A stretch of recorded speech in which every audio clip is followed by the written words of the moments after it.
pas quel genre de combat. Personne ne peut prévoir et prédire les genres de combats auxquels on peut faire face. Mais je ne pouvais jamais imaginer un combat de telle ampleur. Le pasteur Paul Mukendi. Alors maintenant, entrer dans un autre dossier, le pasteur Paul Mukendi. Oui, parce qu'il a porté sa cause en appel, donc il veut être remis en liberté jusqu'à la fin des procédures. Alors tout au long de l'avant-midi, il y a son avocate qui a plaidé pendant près d'une heure pour tenter de convaincre. Mon client est victime d'un déni de justice, a besoin aussi que la Cour d'appel entende sur la question des questions de droit importantes. Il y a des combats qui ne demandent que l'intervention divine. Humainement, tu ne peux plus rien parce que tu ne contrôles plus rien. Lorsque vous regardez même la stratégie avec laquelle les médias, vous avez des médias, des grandes chaînes qui sont contre un homme. Et vous voyez la stratégie avec laquelle ils sont en train de frapper. Ils sont en train de faire les choses. C'est pour déstabiliser, détruire l'homme, briser son image, l'humilier. Mais cependant, à chaque fois qu'ils font leur sortie, le Seigneur les transforme. À chaque fois qu'ils font leur sortie, parce que je ne contrôle plus rien.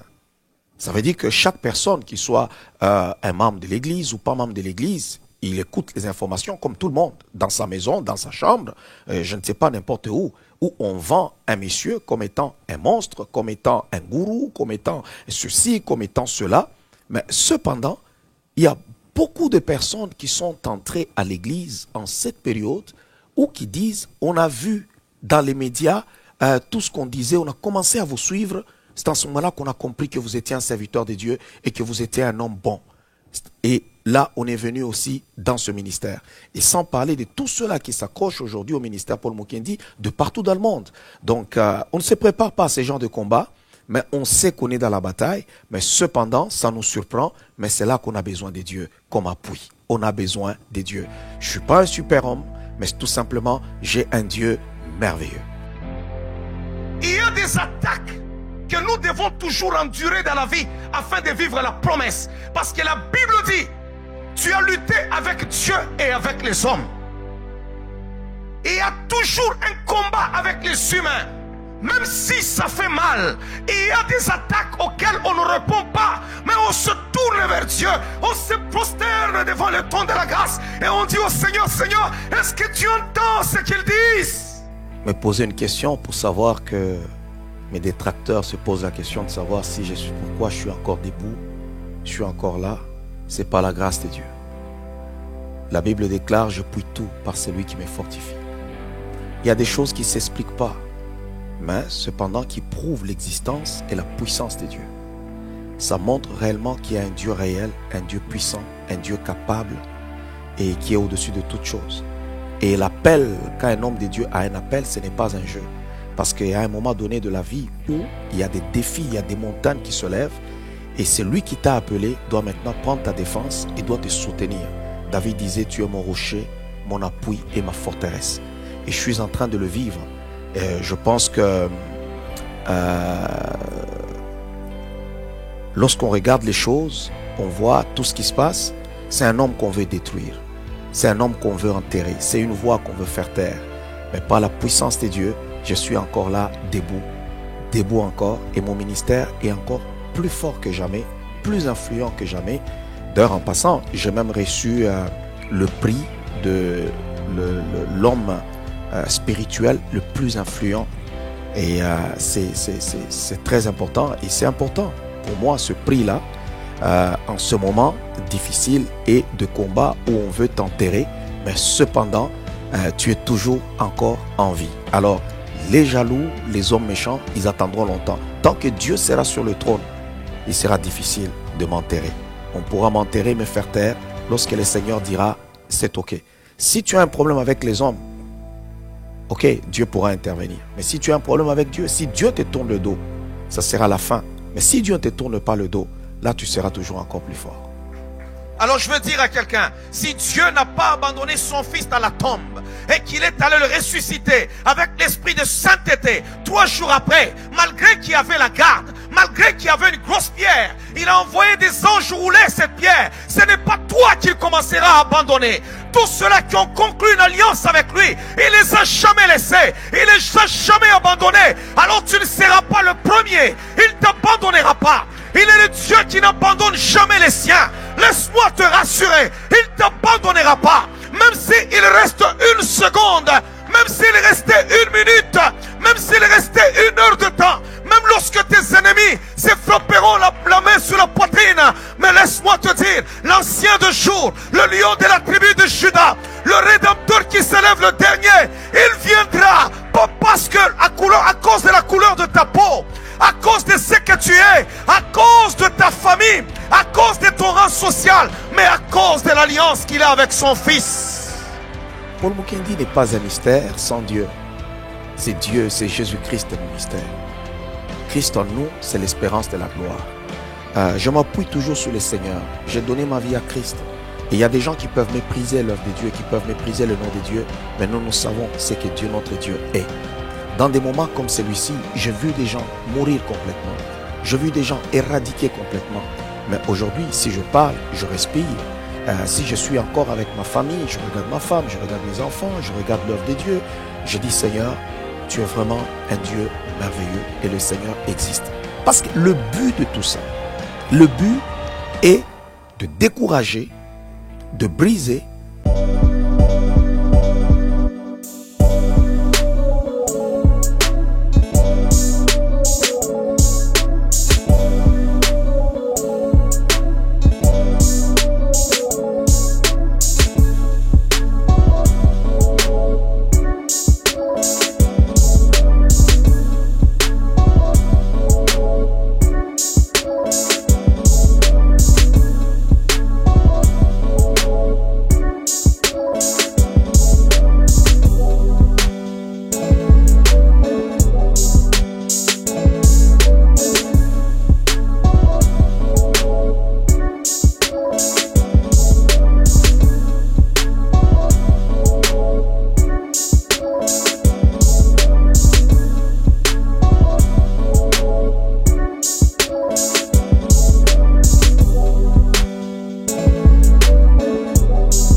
Femme qui est une personne merveilleuse, une grande dame qui a su gagner le respect devant les gens. Elle a su se faire une place à travers le caractère, la façon dont elle affronte tous ses problèmes.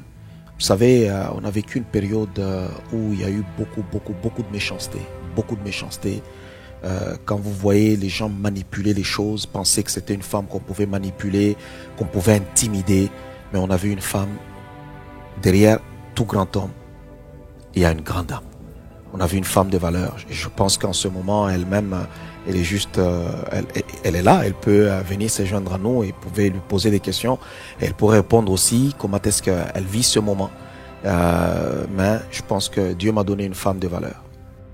Une mère est d'abord la première personne qui doit intercéder pour sa famille. Il y a une chose spéciale. Bien sûr, en tant qu'homme, tu es roi dans ta maison, tu es prêtre, tu es prophète de ta maison. Mais écoutez, il y a quelque chose de spécial que Dieu a déjà déposé dans la femme. Les combats, nous les avons vécus quand même avec assez de force, si je dois dire ça. Dieu a été avec nous pendant toute l'année 2019. Bien sûr, c'était pas une année très facile, une année où qui a été vraiment secouée. Mais Dieu nous a permis de rester debout, d'être des battants, d'être des guerriers pendant tous ces moments-ci, malgré tous ces vents, malgré tous ces marées et tout. L'œuvre de Dieu quand même est restée debout. J'ai eu à être comme un peu divisée ou séparée entre ma maison et entre l'église, soutenir un homme et soutenir un serviteur de Dieu, être une mère de famille et être aussi une servante à l'église. Mais par le Saint-Esprit, on a pu quand même bien passer cette année malgré les circonstances. Il y a des moments où tu t'assois comme ça, tu dis Seigneur, oh Dieu de paix, c'est oh Dieu. Mais oui, je départage l'homme de Dieu du mari parce que c'est quand même un homme. À part que ce soit un serviteur de Dieu, c'est un homme. Il faut deux fois faire la part des choses. Un homme a des sentiments. Un homme ressent des douleurs, il ressent de la joie, il a des peines, il a besoin qu'on console, il a besoin de tout ça. Et quand il est dans son habit d'homme de Dieu, c'est aussi un homme fort. Il sait faire la part des choses. Ce que je sais, c'est que c'est pas un homme qui baisse les bras, c'est pas un homme qu'on peut voir pleurer. C'est un homme qui sait quand même cacher sa douleur. On ne voit jamais quelqu'un qui est abattu. Mais on sait comment faire pendant tous ces moments difficiles. On essaie de mettre toutes les choses sur une balance, quoi, si je peux le dire. La plupart des gens me posent la question de fois pour me dire, mais homme de Dieu, waouh, vous êtes trop fort. Comment est-ce que, avec tout ce que vous pouvez avoir comme attaque, comme problème, vous êtes toujours là debout? Un jour, j'ai répondu à un homme de Dieu, j'ai dit, mais qu'est-ce que tu veux que je fasse? Tu veux que j'abandonne Dieu, que je laisse la Bible, que je dise Seigneur, et ainsi de suite? Non! Je l'ai reçu dans mon cœur. Même au milieu des tourments, il est dans mon cœur. Au milieu de la paix, il est dans mon cœur. Même au milieu des critiques, il est dans ma vie. Alors il est impossible que je puisse l'abandonner ou me dissocier de lui. C'est là que Jérémie est en train de dire, lorsque je dis que je veux lâcher, je ne veux plus parler de toi, il dit mes os se consument. Comment je fais pour avoir des nerfs et cette présence constante? C'est la grâce du Seigneur. Lorsqu'on a accepté le Seigneur Jésus-Christ, on ne l'a pas accepté seulement pour des bons moments. On l'a accepté pour le meilleur et pour le pire. C'est en quelque sorte comme un mariage. Et mes peines, mes souffrances, mes émotions, je les fais connaître à Dieu. J'ai appris à parler au Seigneur. J'ai une vie d'intimité avec Dieu qui est très profonde. Lorsque tout va mal, je fléchis mes genoux, je parle au Seigneur. Je me déverse devant le trône de la grâce. Je parle au Seigneur. Et quand je parle au Seigneur, je sens que je me décharge. Je suis un pasteur, je suis un berger. Et quand les gens nous voient, ils nous soumettent leurs problèmes. Mais cependant, que dois-je faire moi? Est-ce que je dois pleurer devant les gens? Est-ce que je dois démontrer ceci, cela? Qu'est-ce que ma tristesse pourra changer lorsque je voulais manifester ça devant les gens? Je suis humain, mais cependant, je parle à mon Dieu. Et quand je parle au Seigneur, il y a la paix de Dieu. La Bible dit qu'il surpasse toute intelligence. Garde nos cœurs et nos pensées dans le Seigneur. Et cette paix-là, que le Seigneur nous donne, comme il le dit, je vous donne ma paix, je vous laisse ma paix, pas comme le monde la donne, m'a beaucoup aidé en cette période difficile de l'histoire de ma vie. Donc je parle au Seigneur. J'ai aussi, il y a des moments d'émotion, il y a des moments de grandes souffrances, mais cependant, je fléchis mes genoux. Je parle au Seigneur, je parle au Seigneur. Je peux être dans mon bureau en train de parler à Dieu, je peux être dans la salle, je suis en train de parler au Seigneur et je parle vraiment au Seigneur. Souvent, quand je suis dans des moments de grandes souffrances, de grandes préoccupations, je n'aime pas prier là où se trouvent les gens. Je n'aime pas prier là que les gens peuvent me voir. Pourquoi? Parce qu'ils entendront ma prière, ils verront ma souffrance ou ma peine. J'aime prier, j'aime choisir des moments où je suis seul avec le Seigneur et je suis en train de parler à mon Dieu. C'est mon Dieu qui connaît tout le poids et toute ma souffrance et ma douleur. Mais cependant, lorsque je me lève de la prière, et le Seigneur me donne toujours sa paix, sa présence et sa force. Écoutez, Église, j'ai commencé à regarder avec le Seigneur. Je regarde tous les combats auxquels je suis confronté. Un seul homme a été attaqué de partout, de partout, de partout. Un être humain normal va faire un AVC. Un être humain normal ne pécherait pas ce matin. Un être humain normal ne quitterait pas son lit. Il va rester dans le noir en train de se cacher. Mais je dis, Seigneur, ce n'est pas parce que je suis spécial. J'ai expérimenté ce qu'il a dit. Je vous donne ma paix. Je vous laisse ma paix. Mais pas comme le monde la donne. Pendant toute cette période des combats, je suis en train d'attaque, de vivre un moment extraordinaire avec tous les gens qui sont autour de moi. Surtout le soutien des membres du Centre évangélique Parole de Vie. C'est un soutien qui me va droit au cœur. Que Dieu bénisse toutes les personnes du Centre évangélique Parole de Vie et surtout aussi l'équipe qui travaille aux côtés de moi. Ce sont des gens merveilleux, merveilleux. Je pense que ça pourra faire de jaloux, mais je suis le pasteur le plus aimé du monde. Et je pense que ça fait des jaloux. Il y a des gens qui se posent la question, comment? Parce que naturellement, le diable connaît le verset qui dit, on frappe le berger et les troupeaux sont dispersés. Mais cette fois-ci, Satan a été un peu déboussolé. Alors c'est pour cela qu'il y a même des gens qui se disent, mais c'est pas possible. Quand vous voulez seulement toucher à ces messieurs-là, ainsi de suite, non. C'est pas que les gens sont bêtes. Ce n'est pas que les gens sont ceci ou cela. Ils connaissent l'homme. Ils connaissent l'homme et Dieu, que Dieu les bénisse pour leur loyauté. Parce que, écoutez, j'ai rien fait d'autre pour que ces gens-là soient autour de moi. Je ne les paye pas, je ne leur donne pas l'argent. Mais ce sont des gens qui sont... ça s'appelle la loyauté. Quand on peut vivre des choses comme ça, on a un peuple aussi merveilleux. C'est ce qui nous donne aussi la force. Ils sont nos béquilles pendant des moments de faiblesse. Il y a des chaînes de télévision puissantes. Il y a des journaux qui sont puissants. Quand ils écrivent juste une chose contre toi, tu es fini. Ils ont tout écrit. Ils ont tout dit. Ils ont tout montré. Ils ont tout fait. Mais je suis toujours debout.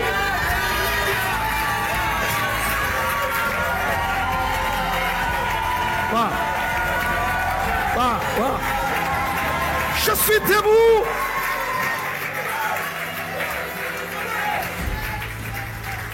Je sais que le combat, je suis toujours dans le combat, mais je sais une chose, la finalité, je marcherai dans la victoire.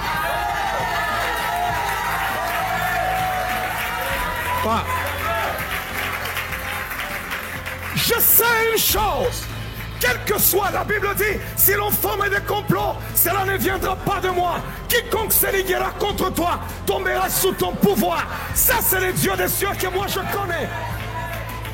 Pour 2020, il y a la parole de Dieu qui nous parle en Colossiens, c'est le verset sur lequel nous nous appuyons ici au Centre évangélique Parole de Vie, qui parle de la victoire de l'œuvre de la croix, de ce que Christ a accompli en disant qu'il a dépouillé les dominations et les principautés et en triomphant d'eux par la croix. Donc le Seigneur a triomphé, il les a dépouillés de leur force, de leur capacité, de leur puissance. Alors c'est pour cela que nous allons assister maintenant, 2 fois dans votre vie, vous allez voir le Seigneur livrer publiquement en spectacle tout ce que l'ennemi pouvait faire, tout ce que vos ennemis pouvaient préparer. Préparez-vous à des grandes choses, préparez-vous à une grande victoire, préparez-vous à un Dieu spectaculaire. S'il y a des gens qui ont méprisé le Seigneur, maintenant ils sauront, comme David l'a dit à Goliath, aujourd'hui, toute la terre saura qu'Israël a un Dieu. Alors, celui qui a commencé en vous cette bonne œuvre la rendra parfaite.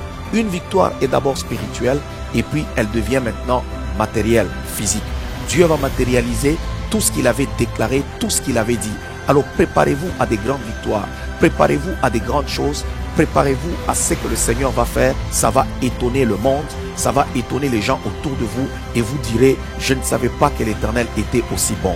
Et tenez très bien, la Bible l'appelle l'Éternel des armées, Jéhovah Sabaoth. Alors que Dieu bénisse encore une fois l'année 2020. Soyez dans la gloire de Dieu et préparez-vous à des grandes choses. Quel que soit ce que vous allez voir, quel que soit ce qui peut se passer, je ne sais pas autour de vous dans les premiers moments, ne vous ébranlez pas. Mais je vous dis la vérité, avant que l'année 2020 ne s'achève, vous allez voir ce que le Christ a accompli à la croix de Golgotha. Non seulement la victoire était seulement spirituelle, mais elle est aussi physique. Vous allez vivre cela sur le plan humain et sur le plan spirituel. Que le Dieu de paix vous accorde sa grâce et qu'il vous donne sa victoire parce qu'il va livrer